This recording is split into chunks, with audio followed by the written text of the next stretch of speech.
Es viable siempre y cuando el Estado lo vea no como un negocio, sino como un bien social.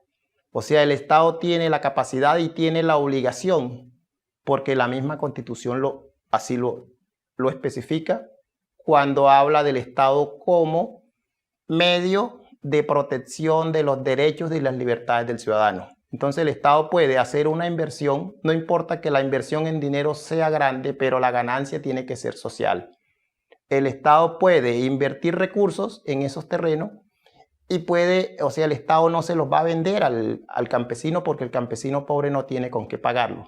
Pero resulta que ese campesino sí produce, le tributa al Estado. Entonces el Estado está haciendo una inversión para generar riqueza y luego recupera esos recursos desde la riqueza que produce el campesino. Hay que centrar las bases para que se vuelva una política de Estado. Los recursos son escasos, hay un déficit fiscal, sí, es cierto, pero hay formas de mitigar ese déficit. ¿Y cómo se hace? No es recaudando más. El Estado tiene que entender que no se puede aumentar el recaudo cada vez que el Estado tenga necesidad de dinero. El Estado en Colombia ha marcado una línea, se volvió un Estado parásito. Tiene que empezar a producir, el Estado tiene que invertir los recursos que tiene para generar empresas grandes que además de que generen empleo y desarrollo, le produzcan ganancias al Estado para poder hacer esas inversiones sin necesidad de meterle la mano al bolsillo del ciudadano cada vez que se necesita dinero. O sea, la importancia de los procesos de paz en la reforma agraria sencillamente es porque el origen de esos grupos armados y del conflicto colombiano tiene sus raíces en eso, en la falta de una reforma agraria integral que le garantice al campesino poder producir, poder devengar lo necesario de su tierra por años. O sea, la reforma agraria se ha dilatado porque los grandes monopolios políticos y económicos se han apoderado de las tierras.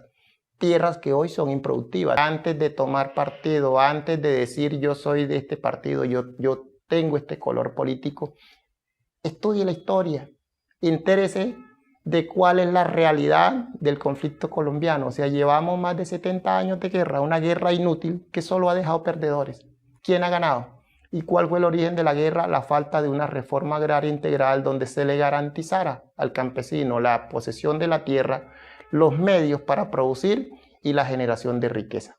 Si eso no se subsana, el conflicto nunca va a tener fin. Por eso la relación directa del conflicto y la reforma agraria. Todo proceso de ese tipo tiene más o menos, toma una década o más. La idea es que en unos 10, 12 años, como ha dicho él, se vean reflejados esos cambios, pero no todos se van a ver. O sea, con que se cumpla un 80% es suficiente. O sea, se encarrila el país hacia una nueva directriz, un nuevo rumbo, que es lo que necesita Colombia. Colombia tiene, o sea, que entrar en una fase de transición porque no es un capricho del presidente, lo que él dice en cuanto a los hidrocarburos, sí, o sea, el mensaje es claro y Colombia tiene que buscar una transición hacia nuevas formas de producción, hacia energías limpias. ¿Por qué? Porque es que va a llegar el punto que el mundo le va a decir ya no demando carbón, no demando petróleo, entonces ¿qué vamos a hacer si no lo hacemos desde ya?